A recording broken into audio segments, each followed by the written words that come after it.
Hi, I'm Pat Kiernan. Glad you could be with us for today's edition of Pat's Papers. We go through the nation's newspapers to bring you the highlights. Here's our top story today. It is the all-Obama edition of Pat's Papers today. We will start with the worldview. Many overseas papers turned over their entire front page to this story. In Britain, the Daily Mail headline is "The Hand of History," a close-up photo of Barack Obama's hand on the Bible during the swearing-in. The Daily Telegraph highlights the president's promise to an adoring nation. It said the U.S. is ready to lead the world again. The Daily Nation in Kenya notes Barack Obama's Kenyan roots and says people there joined the world in celebrating. Il Giornale in Italy chooses an interesting photo of Barack Obama on one side of the aisle in the ceremony, George Bush on the other. This is front page news in the Arab world.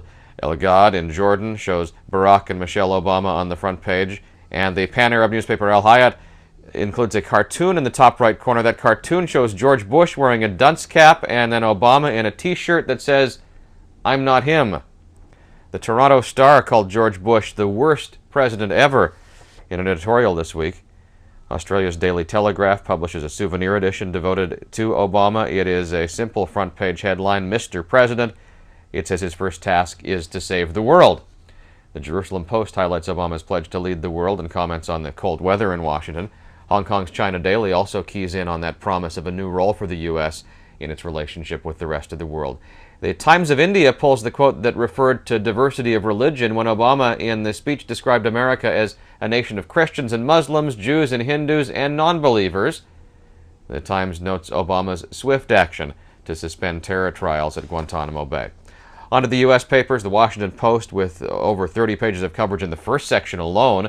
The front page has 3 stories, including coverage of the swearing-in ceremony. The main story highlights Obama's call for a new era of responsibility in the face of a weak economy and wars abroad. In terms of photo choices, both the Post and the New York Times got away from the formal events of the day. Instead, for the main photo, choosing a picture of Barack Obama and Michelle Obama enjoying their walk in the midst of the afternoon parade. The main story in the Times calls his speech a sober address. The story says he inherits a nation in crisis at home and abroad, as more than 1 million people bore witness. The story says people were electrified by the sight of a black man climbing the highest peak.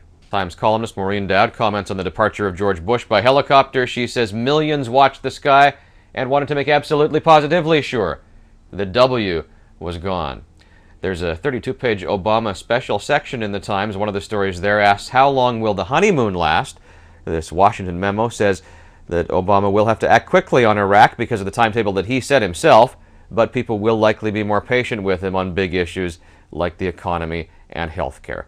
On to Obama's hometown. The Chicago Tribune says the inaugural address leveled a thorough indictment of the past, especially the 2 previous administrations. On the inaugural balls, the Tribune says, so what if the inaugural balls are a little like a senior prom? People just wanted to get close to the president and the first lady, even if it was just for a few minutes. I'll run through now some of the front page headlines from elsewhere in the country. Great photo filling the entire front page of the Kansas City Star. The simple headline there, President Barack Obama.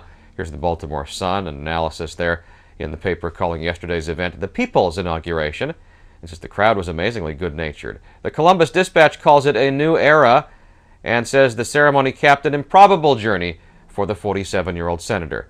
The San Francisco Chronicle says the world has changed. And there's a story on page A5 of the Chronicle that looks at the GOOF. As you probably saw, there were a few missteps in the 35-word oath of office. Chief Justice John Roberts dropped the word faithfully, or at least he dropped it into the wrong spot. Mr. Obama wasn't sure whether to repeat the wrong sequence or whether to correct the Chief Justice. The Chronicle interviews constitutional experts who say Obama should probably retake the oath in private just to get it right on the record. On this topic, the New York Post has labeled Justice Roberts the oath of office today. While we're with the Post, fashion coverage on pages 22 and 23 of that paper's special Obama pullout section. The Obama kids were dressed in clothes from the J. Crew kids line. Michelle Obama got mostly positive reviews for her daytime outfit. Words like elegant were common, although one commentator called the color puke green. I don't know what Michelle Obama was thinking with the nighttime outfit. Post writer Serena French says, it is the kind of outfit that would play beautifully in person, but it did not photograph well. She says, in pictures, it looked like a bedspread that has been through the wash too many times. Back to the Washington Post for 2 more items. A page 2 story says Obama quickly got down to business by telling military prosecutors to seek a 120-day suspension of the legal proceedings at Guantanamo Bay. And the Post says New York was fretting while Washington was celebrating, with the Dow Jones Industrial Average falling 4% yesterday. The stock index has never performed so poorly on Inauguration Day. One of the unfortunate moments yesterday was the seizure suffered by Ted Kennedy. It's covered in the LA Times on page 44. The Massachusetts senator is battling brain cancer. A doctor later said simple fatigue was the probable cause. LA Times reporter Tina Daunt puts the Hollywood lens on the events yesterday, saying Steven Spielberg surveyed the throngs at the National Mall and said, "I could never afford to do this shoot on one of my movies." One big winner is artist Shepard Fairey. His iconic image of the candidate Obama became an internet sensation. It has now found itself in the National Portrait Gallery.